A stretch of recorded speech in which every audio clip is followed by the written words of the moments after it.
Welcome students, welcome to our YouTube channel economy by Neha Dahiya. UPSC prelims में बहुत कम समय बचा हुआ है और इतने कम समय में आप ऐसा क्या करें कि आप यूपीएससी प्रीलिम्स इजीली क्रैक कर पाएं। अगर आप भी कंफ्यूजन में हैं, मॉक टेस्ट लगाएं ना लगाएं, पीवाईक्यू सोल्व करें, रिवीजन किस तरीके से करें, किन कोर एरियाज पर फोकस करें और सी सेट को कैसे हैंडल करें और सबसे मोस्ट इम्पोर्टेंट मेंटल स्टेबिलिटी किस तरीके से अपने माइंड को काम रखा जाए, तो ये वीडियो आपके लिए है। मैं हूं नेहा दहिया। मैंने 4 बार यूपीएससी प्रीलिम्स निकाला है और ऐसे क्या मेरी स्ट्रेटजी रही कि मैं लगातार 4 बार यूपीएससी प्रीलिम्स कर पाई। तो अगर आप भी परेशान हैं इसके लिए कि प्रीलिम्स कैसे निकालें और कितना इजीली निकाल सकते हैं, इन सभी टॉपिक्स पर आज की इस क्लास में हम चर्चा करने जा रहे हैं। So let's start without wasting any time. आज की इस क्लास में हम 10 गोल्डन रूल्स के ऊपर बात करेंगे कि कौन से वो 10 गोल्डन रूल्स हैं जिसके ऊपर इन 10 दिनों में काम करके आप अपना यूपीएससी प्रीलिम्स क्रैक कर पाएंगे। So rule number 1, golden rule जिसको हम कह सकते हैं कि लास्ट डेज में आपको क्या करना है और क्या नहीं करना है। कौन से ऐसे की कॉन्सेप्ट्स हैं जैसे पीवाईक्यू रिवीजन करने हैं, शॉर्ट नोट्स रिवीजन करने हैं या क्या नहीं करना है, जैसे एक्सेसिव करंट अफेयर्स।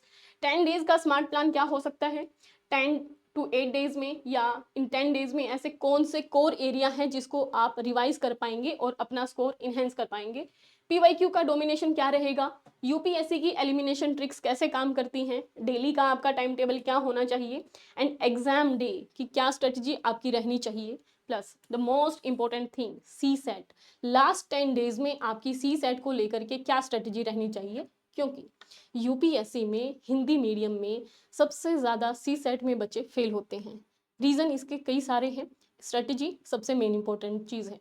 इसके अलावा मेंटल स्टेबिलिटी कि कैसे अपने माइंड को आपको नॉर्मल रखना है, काम रखना है, एंग्जाइटी एक नॉर्मल चीज़ है और किस तरीके से इसको हैंडल करना है।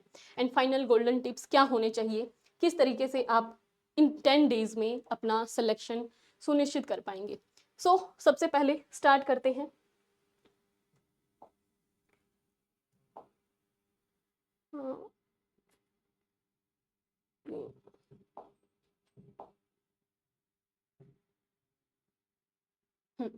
Golden rules of last 10 days. सबसे पहले शुरू करते हैं कौन कौन सी चीज़ें हैं या किस चीज़ों को आपको फॉलो करना है और ये कैसे काम करेंगे। सबसे पहले जिन चीज़ों को आपको नहीं करना है, डू नोट में नई बुक्स बिल्कुल भी नहीं पढ़नी है। कोई कितना भी बड़ा टॉपर आकर के आपको ये कहे ये कंटेंट मैंने पढ़ा था और मेरा सिलेक्शन इससे सुनिश्चित हुआ, आपको ये बिल्कुल भी नहीं करना है। कोई नई बुक इस टाइम ड्यूरेशन में नहीं पढ़नी है।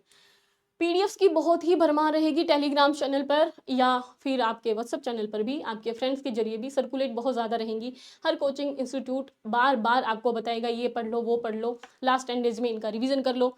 इन सभी चीज़ों पर आपको बिल्कुल नहीं जाना है, रैंडम कोई नई पीडीएफ्स पर काम नहीं करना है। नेक्स्ट, एक्सेसिव जो करंट अफेयर्स हैं, लाइक बहुत सारे मार्केट में हैं, नाम अनाउंस करना कोई ज़रूरी नहीं है, लेकिन लास्ट में आपको मिलेंगे कि एक्सेसिव करंट अफेयर्स मिलेंगी। कोई पॉइंटर की फॉर्म में मिलेगा आपको, कोई इंडेक्स की फॉर्म में मिलेगा, किसी भी तरीके से। तो नया करंट अफेयर इस टाइम पे जो एक्सेसिव हो वो बिल्कुल भी आपको नहीं करना है, इन चीज़ों को आपको अवॉइड करना है। ओके, डिफ़िकल्ट मॉक ओवरलोड सबसे ज़्यादा बहुत सारे स्टूडेंट्स इस बात से परेशान रहते हैं और कि उनका जो मॉक टेस्ट है, मॉक टेस्ट में नंबर नहीं आ रहे हैं एंड ये उनकी एंग्जाइटी का सबसे बड़ा रीज़न रहता है। लेकिन वो ये भूल जाते हैं कि जो कोचिंग इंस्टीट्यूट्स अपना मॉक टेस्ट डेवलप करते हैं वो बहुत हार्ड लेवल पे होता है, इतना यूपीएससी की डिमांड है भी नहीं। कई बार तो ऐसे भी कॉन्सेप्ट वो बना करके रख देते हैं जो बिल्कुल ही निहायती बकवास किस्म के होते हैं, केवल और केवल स्टूडेंट को एग्जाम प्रेशर दे सकते हैं। सो ऐसे मॉक टेस्ट जो आपके दिमाग को ओवरलोड करें और आपका जो कॉन्फिडेंस है उसको लो करें, ऐसे से बचना है। Next is comparison with others. बहुत सारे स्टूडेंट्स इस बात का कंपैरिजन भी करते हैं कि उन्होंने तो इतना सिलेबस कवर कर लिया है, मेरा तो हुआ ही नहीं है। अब वो डिमोटिवेट होना शुरू हो जाते हैं कि मेरा नहीं होगा। सो ये सबसे बड़ी दिक्कत उन लोगों के लिए रहती है। ये सभी आपको नहीं करना है, आपने जो पढ़ा है वो सफिशेंट है, इसके ऊपर काम करना है। बस लॉजिक लगा करके और कैसे एग्जाम में उसको पार लेके जाना है ये आपके ऊपर है।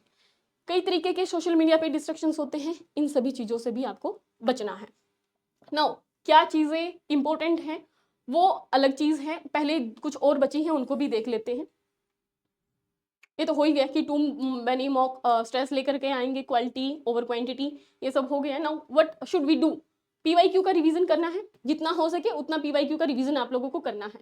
कम से कम आपको लास्ट 10 ईयर्स की पीडीएफ अगर है, एक डेकेड्स की, तो वो आपको कंप्लीट करनी है और अंडरस्टैंड करना है कि यूपीएससी का पैटर्न क्या रहा है। शॉर्ट नोट्स अगर आपने पहले बनाए हुए हैं तो उन्हीं शॉर्ट नोट्स को आपको बार बार रिवाइज करना है। Okay, go through your short notes daily, multiple quick revisions कीजिए ताकि जो फैक्ट हैं वो आपके प्रिपेयर हो सके और एग्जाम में जो थोड़ी बहुत कंफ्यूजन वाले स्टेटमेंट्स होती हैं वहाँ से आप अच्छे तरीके से उनको कवर कर पाएँ। फैक्चुअल ब्रेसिंग करनी है आपको, जो इंपॉर्टेंट फैक्ट्स होते हैं उनको रिवाइज करना है, लिस्ट बनानी है, या जो रिपोर्ट्स हैं, स्कीम्स हैं, इंडेक्स वगैरह हैं, इन सभी चीज़ों को रिवाइज करना है। ये वैसे फैक्ट हैं जो आपके स्कोर को इन्हेंस करेंगे। अगर 4 नंबर भी, मतलब 2 क्वेश्चन अगर आए यहाँ से, तो 4 नंबर, और 4 नंबर अपने आप में बहुत महत्वपूर्ण हो जाते हैं। सो सीसेट की प्रैक्टिस करनी है हर रोज, कम से कम 1 से 1.5 घंटा डेली सीसेट पर काम करना है। और सबसे इम्पोर्टेंट काम करना है स्पीड पे, क्योंकि सी सेट टाइम कंज्यूमिंग होता है और बहुत सारे स्टूडेंट को ये प्रॉब्लम फेस करनी पड़ती है कि उनका सी सेट टाइम की वजह से गड़बड़ हो गया, क्योंकि वो टाइम मैनेज नहीं कर पाए उस टाइम पे। एंड एक्यूरेसी, आप जितने भी क्वेश्चन करें सोच समझ के करें, नेगेटिव मार्किंग है। सो एकदम से कोई भी गलत ऐसे ही डिसीजन नहीं लेना है कि आपने बस समझ में आया कि हाँ लगा देना है आंसर, वैसे नहीं करना है। स्लीप सबसे इम्पोर्टेंट है और आपका काम माइंड होना चाहिए। सो अपनी स्लीप पे फोकस करना है, शांति के साथ में रहें। दिमाग पे दिमाग जितना शांत रहेगा उतने तरीके से आपकी बेहतर तरीके से आपकी डिसीजन मेकिंग हो पाएगी, जो आपकी सी सेट सॉल्विंग में भी हेल्प करेगी इन बाकी के क्वेश्चंस में भी। पॉजिटिव अप्रोच रखनी है हमेशा, स्टे पॉजिटिव, स्टे कॉन्फिडेंट। ठीक है, जो भी आपके सामने आएगा वो हर स्टूडेंट फेस कर रहा है, तो it's a normal thing. Positive रहना है एंड आप डेफिनेटली क्रैक कर लेंगे।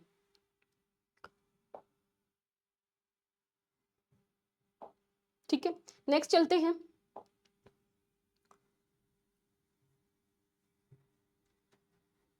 टेन डेज स्मार्ट प्लान आपका क्या रहना चाहिए, कि इन 10 दिनों में क्या प्लान आपका होना चाहिए कि आप इजीली क्रैक कर पाएं। अभी तक हमने बात किया कौन सी चीज़ें करनी है, कौन सी चीज़ें नहीं करनी है। So now let's start with, जितना आप मैक्सिमम रिवीजन करेंगे उतनी, जितनी स्मार्ट प्रैक्टिस करेंगे, हाई एक्यूरेसी रहेगी आपकी, एंड काम माइंड। ये बेसिक सी चीज़ें हैं जो हमने लास्ट में कवर की, जो बताया हमने। नाउ 10 to 8 डेज में आपको करना क्या है, कोर रिवीजन। सबसे पहला काम कोर रिवीजन करना है, जिसमें कोर एरिया कौन कौन सा है, जो भी मेजर सब्जेक्ट्स हैं जैसे polity, economy, environment, geography, history, science and tech, इन सभी की थीम जो रिपीट होती है वो हमारे टेलीग्राम चैनल पर आपको मिल गई होगी। अगर नहीं मिली है तो आप यूट्यूब सेक्शन में, कमेंट सेक्शन में जा करके मेंशन कर दीजिए, we will share it again. Okay, क्योंकि इससे क्या रहेगा, आपका स्ट्रॉन्ग बेस रहेगा एंड कॉन्सेप्ट क्लैरिटी रहेगी। Always try to work on 80:20। So what is 80:20? 80 ratio बताता है कि आपका स्टैटिक पोर्शन कितना रहना चाहिए, जिसमें करंट अफेयर भी इंक्लूड है, एंड 20% वो एरिया आता है जिसमें से 10% की हवा किसी को नहीं लगती है, एंड 10 जो क्वेश्चंस रहेंगे वो ऐसे रहेंगे कि आप कंफ्यूजन में हमेशा ये बने रहेंगे कि ये भी हो सकता है, वो भी हो सकता है, क्योंकि उसके कुछ की पॉइंट्स आपने पढ़े होंगे, कुछ नहीं पढ़े होंगे, और ये सबके लिए डिफिकल्ट होता है। सो आपको उस 80% पे काम करना है, क्योंकि 55%, 50% पे आपकी कट ऑफ जा रही है। अगर आप नेगेटिव मार्किंग भी करके आएंगे तब भी ये 80% एरिया आपको सेफ स्कोर में रखेगा। सो पीवाईक्यू डोमिनेशन फेज क्या कहता है, कम से कम, टाइम बहुत कम है, अगर किसी ने पहले पीवाईक्यू नहीं किए हैं तो लास्ट 10 डेज, मतलब लास्ट 10 ईयर्स वाले नहीं किए, तो कम से कम कोशिश करो कि 2020 से लेकर के 2025 के बीच के जितने भी क्वेश्चन पेपर हैं वो आप जरूर लगा लें। हेल्प करेगा आपको कि उसका पैटर्न क्या है, एलिमिनेशन स्किल्स कैसे काम करती हैं, ये सभी आप इस अच्छे तरीके से कर पाएंगे, बजाय कि यूपीएससी जो इंस्टीट्यूट्स हैं, कई सारे जो कोचिंग इंस्टीट्यूट्स हैं वो यूपीएससी के लिए जो टेस्ट सीरीज बनाते हैं, उन सभी से बेहतर रहेगा कि आप पीवाईक्यू के डोमिनेशन फेज पे काम करें। नो, हाई इल्ट रैपिड रिवीजन आपको करना है 4 से 3 दिन को बीच में जब आपका टाइम रहेगा। जो भी हाई इल्ट टॉपिक्स हैं जिसमें आप कुछ स्कीम्स हो सकते हैं, रिपोर्ट्स हो सकती हैं, मैप्स हैं, जो प्लेसेस इन न्यूज़ स्पेशली पूछा जाता है, स्पीसीज पूछी जाती हैं, जो कन्वेंशंस हुई हैं, अगर उस कन्वेंशंस में कोई फंड रेज किया गया है, कोई नई चीज़ बनी है, तो वो सब चीज़ें आपको उन पर ध्यान देना है। ठीक है, और ये जो हाई यील्ड रैपिड रिवीजन रहेगा आपका high retention and recalling power में हेल्प करेगा, क्योंकि यहाँ से क्वेश्चन डेफिनेटली बनेंगे आपके जो मदद करेंगे। सेकेंड डे जब आपके एग्जाम में 2 दिन बच जाए, क्या कर सकते हो, अपना बेहतर एनालिसिस करने के लिए एक फुल लेंथ मॉक जरूर लगा लेना, कोई भी उठा लेना। एनालाइज करनी है अपनी मिस्टेक्स। इसमें ये नहीं करना है कि कंटेंट कैसे है, कंटेंट के ऊपर मैंने पहले ही बताई कि कंटेंट इंस्टीट्यूट्स का बहुत हार्ड होता है जो यूपीएससी के लेवल पर नहीं होता है। मैं फिर से क्लियर कर दे रही हूँ, यहाँ पर मॉक लगाने का मतलब है कि आपको एलिमिनेशन स्किल्स पर काम करना है, टाइम मैनेजमेंट पर काम करना है, अपने माइंड को काम रखना है। अगर कोई क्वेश्चन ऐसा आता है जो आप जिसकी आपको हवा नहीं लग रही है, तो किस तरीके से लॉजिक लगा करके आप अपना आंसर निकाल पाएंगे, इसीलिए मैं मॉक टेस्ट की बात कर रही हूँ। ठीक है, सो ये इंप्रूव करेगा आपकी एक्यूरेसी को एंड कॉन्फिडेंस को। होप सो कि यहाँ पे मॉक टेस्ट का क्या रीजन मैंने बताया है वो आपको समझ आ गया होगा। नाउ लास्ट एक दिन पहले आप क्या कर सकते हो, अगर किसी का मन है तो लाइट रिवीजन कर लो। इसके अलावा सबसे महत्वपूर्ण चीज है आपकी मेंटल स्टेबिलिटी। ये मेरे साथ हो चुका है, इसीलिए बता रही हूँ। बिफोर यूपीएससी प्रीलिम्स मुझे 3 दिन हो जाते थे, नींद नहीं आती थी और इसका नुकसान मुझे बहुत भुगतना पड़ता था। ठीक है, हालांकि मेरे यूपीएससी प्रीलिम्स निकला, बट जो एंग्जाइटी लेवल मैंने फेस किया है उस चीज़ को मैं बहुत अच्छे तरीके से समझ सकती हूँ। That is why I am saying to you कि ये जस्ट एक एग्ज़ाम है, ये आपका जीवन निर्धारित नहीं करने वाला है। सो ये एंग्जाइटी लेने की या स्ट्रेस लेने की कोई ज़रूरत नहीं है। Keep your mind calm as much as you can. Okay, so अपने शॉर्ट नोट्स जो भी हैं आप उनको रिवाइज कीजिए, फॉर्मूला जो भी फैक्ट आपने बनाए हैं अगर सी सेट के लिए फॉर्मूलेज हैं वो कीजिए, मैप्स हैं उनको रिवाइज कीजिए। सबसे महत्वपूर्ण काम माइंड, एग्जाम रेडीनेस। ओके, इस चीज़ पे आपको काम करना है। उम्मीद है कि ये 10 डेज का स्मार्ट प्लान आपको समझ आया होगा। सो रिवीजन करना है, पीवाईक्यू प्रैक्टिस करनी है कम से कम 2 से 3 घंटे। 1 से 1.5 घंटा आप करंट अफेयर का रिवीजन कर सकते हो, 1 से 1.5 घंटा सीएसएट की प्रैक्टिस कर सकते हो। और जो भी मिस्टेक्स हो रही हैं क्वेश्चन सोल्विंग करने के लिए, आप एक मिस्टेक नोटबुक बनाएं और उसको शाम के टाइम पे एक बारी ज़रूर देख लें कि आपने दिन में क्या क्या गलतियां की हैं, ताकि नेक्स्ट डे आप उन गलतियों को अवॉइड कर पाएँ। ठीक है, सो ध्यान रखना है इन सब चीज़ों का। नेक्स्ट हम चलते हैं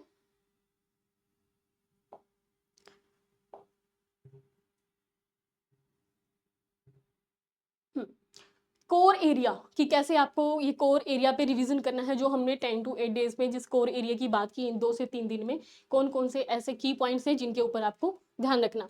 अगर आपने अपने शॉर्ट नोट्स बना रखे हैं तो सबसे पहली चीज़ तो उन्हीं शॉर्ट नोट्स का यूज़ करना है जितना हो सके।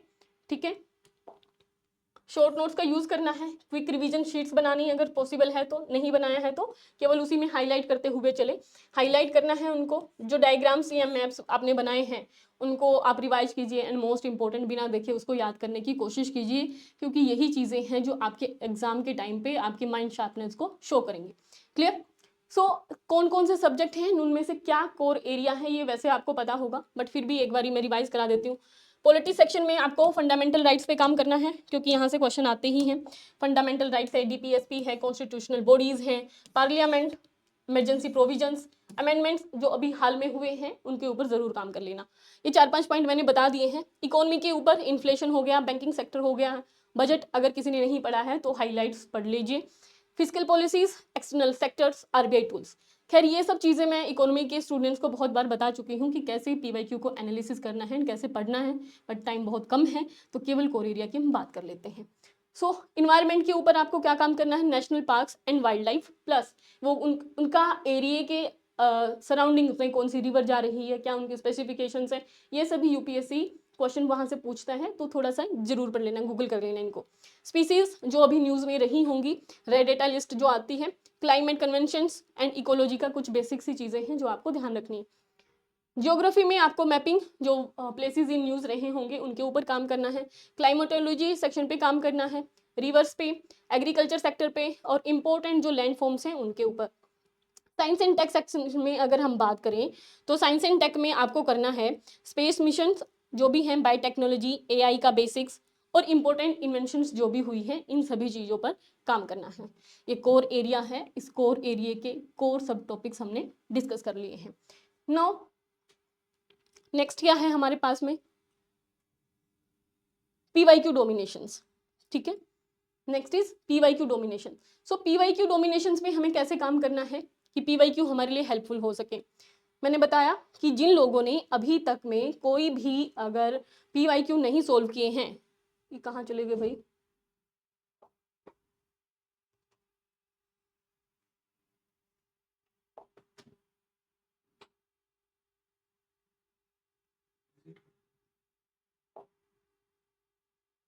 Thank you. सो PYQ कैसे हेल्प कर सकते हैं आपकी? सबसे पहले जिन लोगों ने नहीं किए हैं अभी तक PYQ सोल्व, उनके लिए मैंने बताया कि आप लोगों को जो PYQ है कम से कम 2020 टू 25 वाले एरिया पे काम करना है। सेकंड पेन,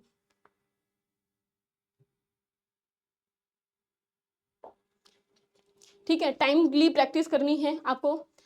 एग्जाम टाइम में कैसे आप काम करेंगे, उन जो कंडीशंस रहेगी उनको कैसे फेस करना है, इन सभी टॉपिक्स पे आपको काम करना है।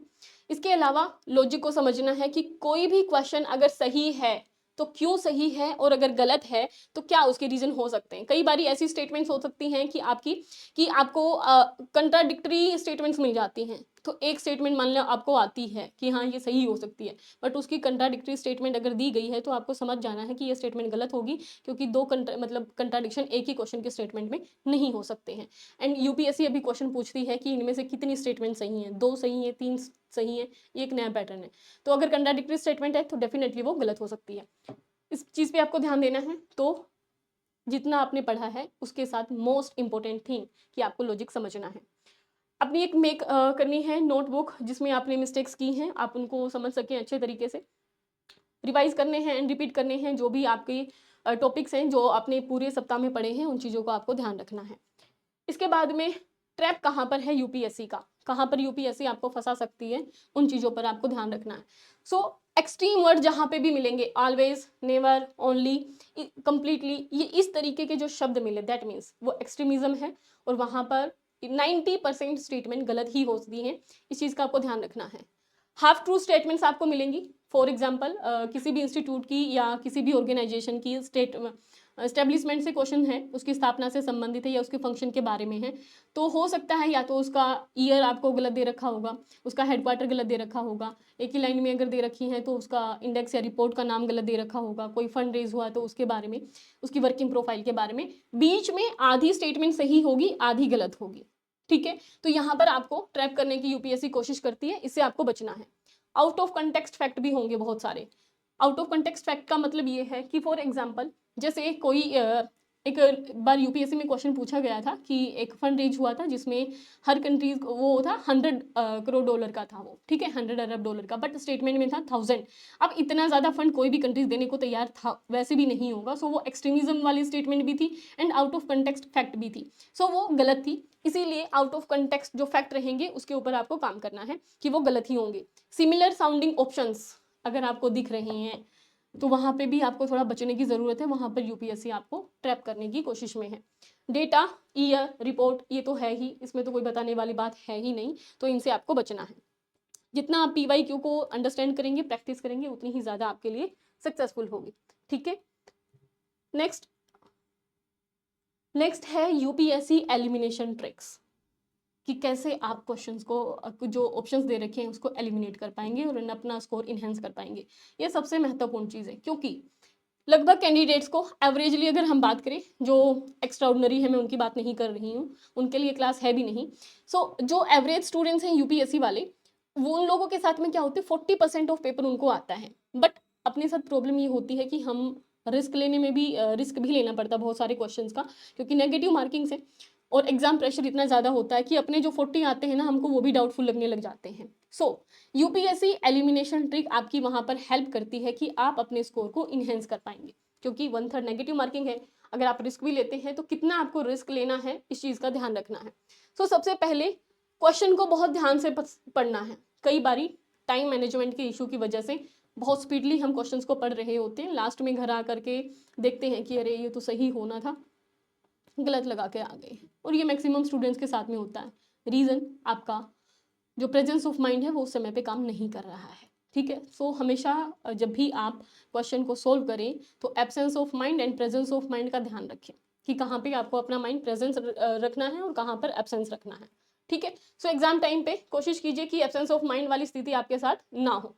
नेक्स्ट, स्पॉट द एब्सोल्यूट्स, जो भी ऑप्शंस हैं, कीवर्ड्स हैं, लाइक जैसे हमने पहली स्लाइड में बात किया कि ऑलवेज, नेवर, ओनली, कंप्लीटली, ये सभी जो शब्द हैं इनके ऊपर थोड़ा सा ध्यान दे लेना है। नेक्स्ट, इंटरनल जो कंट्राडिक्शन है, अगर कोई कंट्राडिक्ट दिख रहा है उसके फैक्ट में तो उसको एलिमिनेट करने की कोशिश कीजिए, उसको हटा दीजिए। आपकी जो नॉलेज है, ठीक है, उन कॉन्सेप्ट और फैक्ट को थोड़ा सा अप्लाई करने की कोशिश कीजिए, वहाँ पर लॉजिक लगाइए, और अगर एलिमिनेट करने की पॉसिबिलिटी है तो वहाँ से स्टेटमेंट को एलिमिनेट कर दीजिए।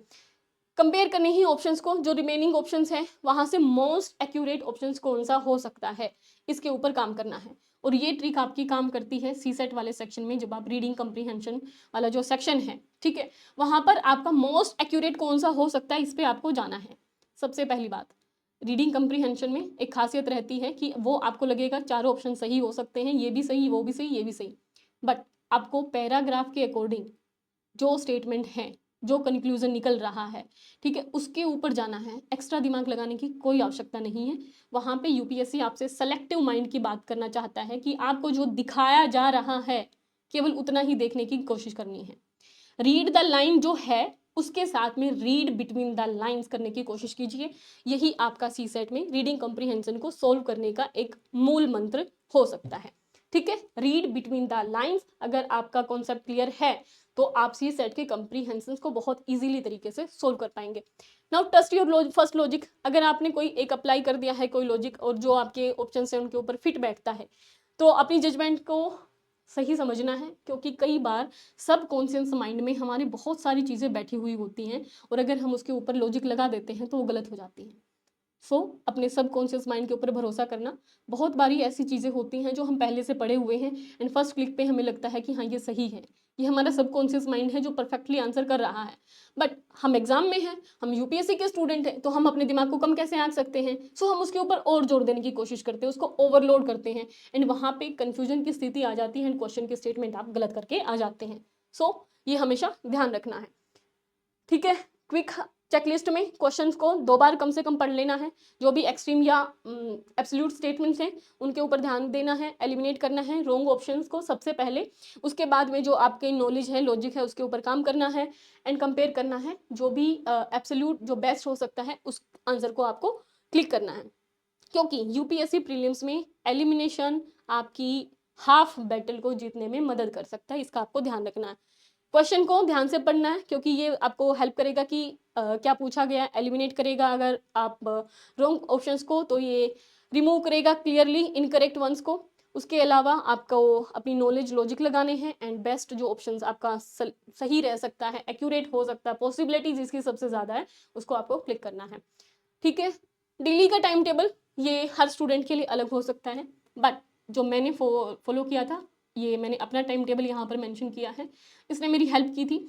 सो अगर आपके लिए भी ये काम आ सकता है तो डेफिनेटली मैं ये लेकर के आई हूँ। अगर यहाँ पे 100 स्टूडेंट भी देख रहे हैं और 10 में से भी अगर आपका टाइम टेबल में ये आपकी हेल्प करेगा, सो ये मेरे लिए वर्थ इट है, ठीक है। सो मैं सुबह, वैसे मेरा टाइम था सुबह जल्दी उठने का 5 से 6, ठीक है, बट 6 बजे से मेरा शेड्यूल स्टार्ट होता था। 6 से 8 के टाइम पे आप स्टैटिक रिवीजन कर सकते हैं, जिसमें पॉलिटी, इकोनॉमी, इन्वायरमेंट, ज्योग्राफी, इन सभी एरिया को आप रोटेशनल तरीके से भी रिवीजन कर सकते हैं, यानी एक दिन एक कर लिए, एक दिन एक कर लिए, एक दिन एक कर, ठीक है, रोटेशनल वे में आपको करना है, ठीक है।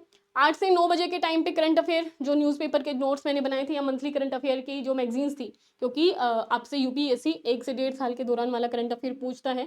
सो मैं क्या करती थी, लास्ट जो 10 या 15 डेज होती थी उसमें हर मंथ की जो मैगजीन्स मेरे पास में सेव रहती थी उसको मैं उठाती थी, जो हाईलाइट्स रहते थे टारगेट रखती थी कि जितना जल्दी हो सके मुझे वो हाईलाइट्स कवर करने हैं ताकि मेरा दिमाग उसी तरीके से एक्सेस कर पाए, ठीक है। 9 से 11 बजे के दौरान में आपको, क्योंकि आपके पेपर का टाइमिंग लगभग इसी टाइम पे रहता है, तो अपने माइंड को प्रिपेयर करना है, पीवाईक्यू की प्रैक्टिस करनी है ताकि आपका 10 दिन से वो टेम्परामेंट सेट हो सके कि आपको एग्जाम में हॉल में बैठना है एंड इसी सेम टाइम पे आपको काम करना है, क्लियर।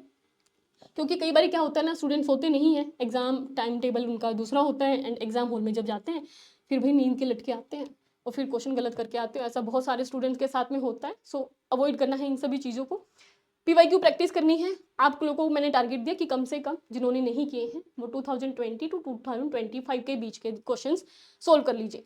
11 से 11:30 ब्रेक, रिलैक्स टाइम मेरा रहता था।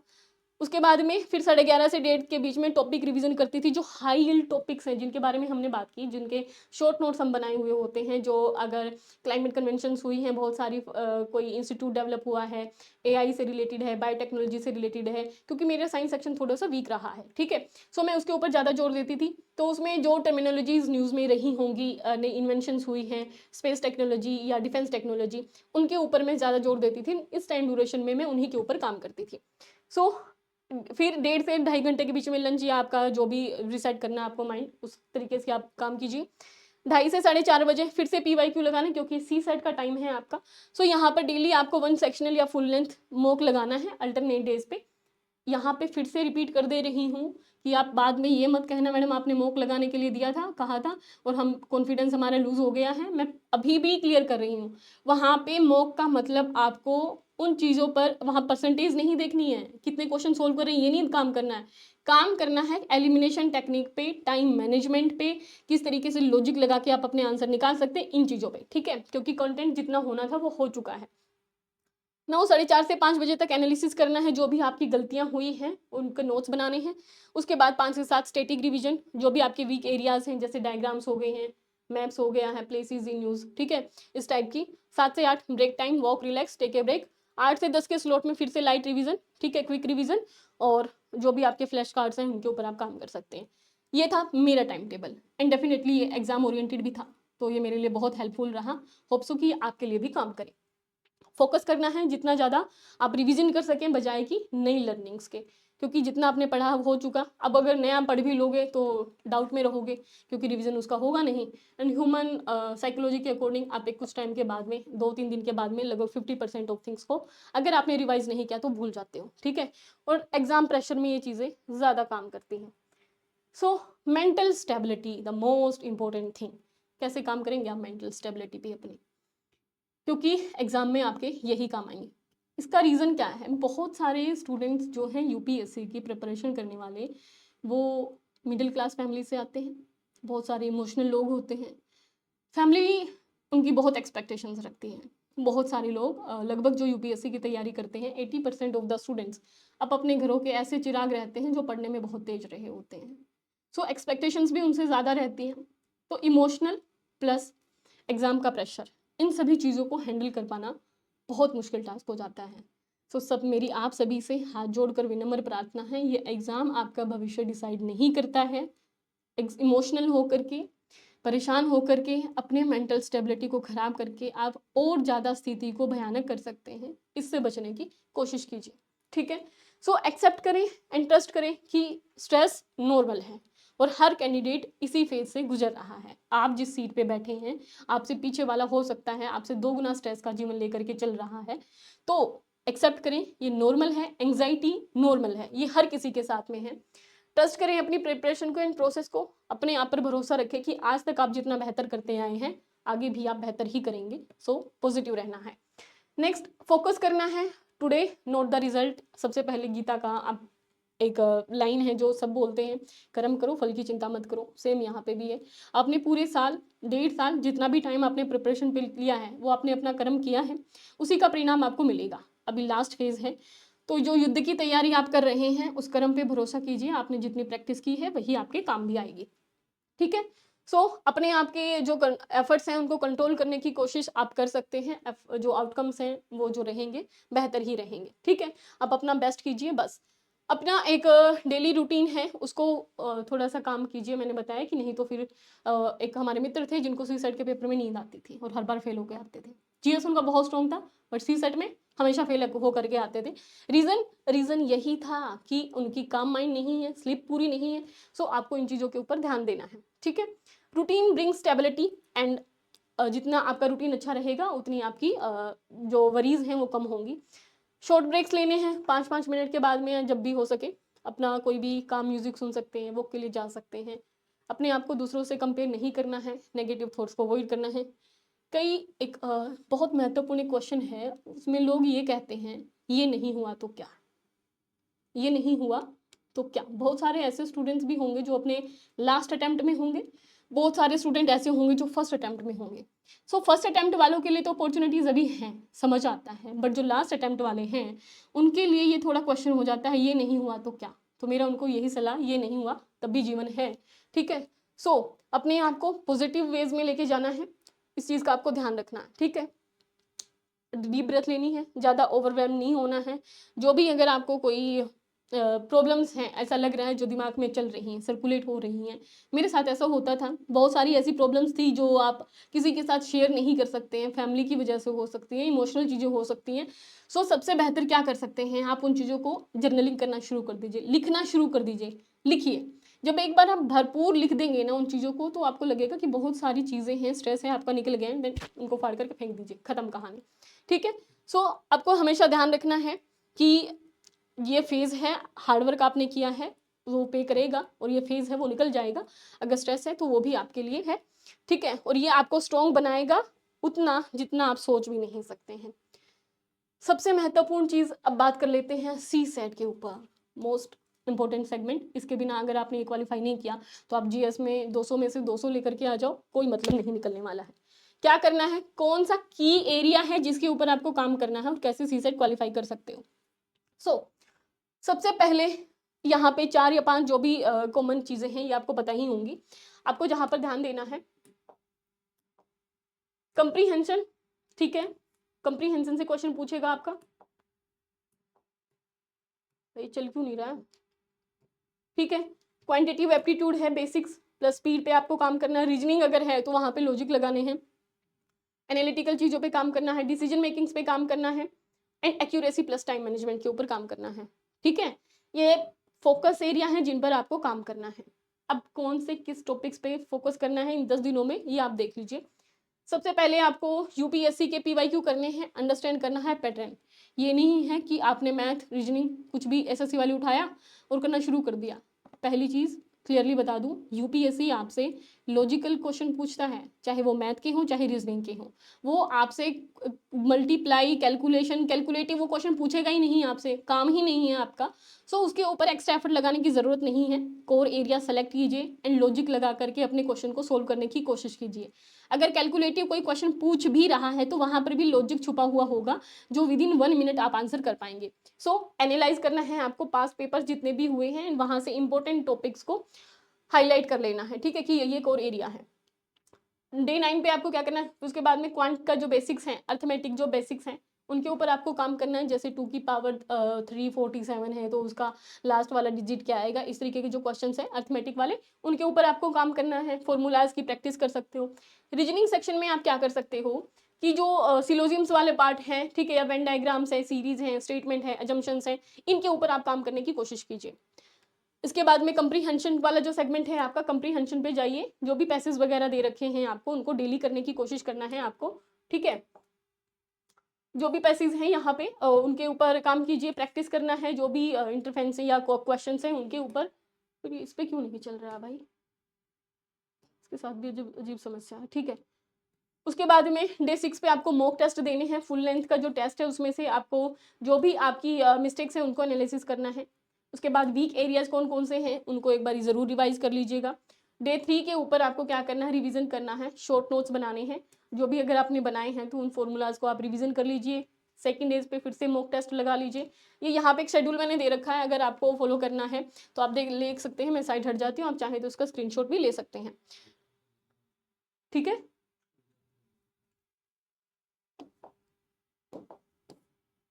ठीक है। सो यहाँ पे टॉपिक वाइज जो वेटेज एरिया है उसकी बात करते हैं। जो 30% है वो आपका आएगा कंप्रीहेंशन से क्वेश्चन पूछेगा। 30% आपका क्वांटिटेटिव एप्टीट्यूड से क्वेश्चन पूछता है। 25% ऑफ आपका एरिया रहेगा रीजनिंग का एंड 15% एरिया रहता है आपका डिसीजन मेकिंग का। ये पूरा का पूरा एरिया है। अब इसमें से आपको क्या करना है क्या नहीं करना है ये हम पहले ही बात कर चुके हैं। सो इस सेगमेंट को आप हटा ही दीजिए, ज़्यादा बेहतर है। यहाँ वाले एरिया को आप कर सकते हैं, ठीक है। सबसे महत्वपूर्ण चीज़ एक्यूरेसी पे फोकस करना है। यहाँ पे गैस मार्क नहीं करना है, ठीक है, क्योंकि लॉजिकल रीजनिंग मैथ के क्वेश्चन है। स्पीड के ऊपर काम करना है, जितना हो सके प्रैक्टिस करने की कोशिश कीजिए, ठीक है। अगर कंप्रीहेंशन आपका वीक है तो न्यूज़पेपर्स की जो स्टेटमेंट्स आती है, एडिटोरियल सेक्शन जो आता है उसके ऊपर काम कीजिए, ठीक है। मॉक टेस्ट रेगुलर लगाने की कोशिश कीजिए। अपने जो टेस्ट है उसको एनालाइज करिए एंड कहाँ पे इम्प्रूव कर सकते हैं वो देखिए, ठीक है। अब यहाँ से जो टॉपिक वेटेज एरिया है, ये सबका अपना अपना स्ट्रॉन्ग एरिया हो सकता है। किसी का कंप्रीहेंशन बहुत स्ट्रॉन्ग हो सकता है, किसी का क्वांट सेक्शन बहुत स्ट्रॉन्ग हो सकता है, बट क्योंकि 33% क्वालिफाइंग है तो केवल एक स्ट्रॉन्ग एरिया के भरोसे आपका सिलेक्शन तो होने से रहा, या आप पास नहीं कर पाएंगे। So what should be the better approach कि आपको कोर एरिया के साथ साथ जो आपका स्ट्रॉन्ग एरिया है, कुछ एक दूसरा सेगमेंट भी आपको प्रिपेयर कर लेना है ताकि आप इजीली क्वालिफाई कर पाओ। जैसे मेरे लिए क्या था, मैं मैथ इकोनॉमिक्स बैकग्राउंड से रही हूँ, सो मेरा क्वांट बहुत स्ट्रॉन्ग था। ठीक है, फर्स्ट टाइम पे जब मैंने प्रीलिम्स निकाला था तो मेरे 147 मार्क्स थे सी सेट के टाइम, सी सेट में। तो वो मेरे लिए बहुत आसान एक टास्क था। लेकिन यहाँ पर ये 147 किसी के लिए बहुत ही टफ टास्क हो सकता है। उसका रीज़न है कि उनका क्वांट हो सकता है उतना मजबूत ना हो। सो लॉजिकल रीजनिंग ये एरिया आप सब कर सकते हैं। अगर किसी का कॉम्प्रीहेंशन है तो कॉम्प्रीहेंशन प्लस लॉजिकल जो रीजनिंग है या डिसीजन मेकिंग है उसको आप मिला के करोगे तो 45% एरिया बन जाता है। अगर रीडिंग कॉम्प्रीहेंशन आपका स्ट्रॉन्ग है, ये मैं हिंदी मीडियम और इंग्लिश मीडियम दोनों के लिए बता रही हूँ, और 25% आपका क्वांट एप्टीट्यूड है, 25% आपका रीजनिंग सेक्शन आता है। रीजनिंग में अगर आप 25% में से 10% भी आप करके आ जाते हो तो 30% आपका हो गया रीडिंग कॉम्प्रीहेंशन, प्लस 10% आपका हो गया लॉजिकल रीजनिंग। सो यहाँ से भी आपका सिलेक्शन हो सकता है, यहाँ से भी आप क्वालिफाई कर पाएंगे इसको। अगर आपका क्वांट सेक्शन मजबूत है, 30% यहाँ से हो गया। रीडिंग कंप्रीहेंशन में क्योंकि फिर उतना ही टाइम लगेगा, सो टाइम मैनेजमेंट के लिए आप या तो डिसीजन मेकिंग पर शिफ्ट कर दीजिए अपने आप को, या तो लॉजिकल रीजनिंग पर कर लीजिए। कुल मिलाकर के इस पाई चार्ट में से जो भी आपके लिए सूटेबल हो सकता है उसके इक्वेशन आप अपने अकॉर्डिंग बना लीजिए, जिसमें आप कम से कम 40 to 45% स्कोर कर पाएँ। अगर नेगेटिव मार्किंग भी होती है तो आप 33% कम से कम ले पाएँ, इस चीज़ का आप ध्यान रखिए। ठीक है, सो यहाँ से आप अपने अपने समीकरण खुद से बना लीजिए, ये ज़्यादा बेहतर रहेगा क्योंकि आप अपने वीक एरिया और स्ट्रॉन्ग एरिया को खुद बेहतर समझ सकते हैं। ठीक है, नेक्स्ट है final golden tips for UPSC prelims 2026। यहाँ पे 10 पॉइंट्स हैं, इनको आप देख लीजिए, सॉरी 9 है। फोकस ऑन रिवीजन, सबसे पहले PYQs पे काम करना है, मॉक टेस्ट पे काम करना है। रिवीजन जो करना है वो स्मार्टली करना है।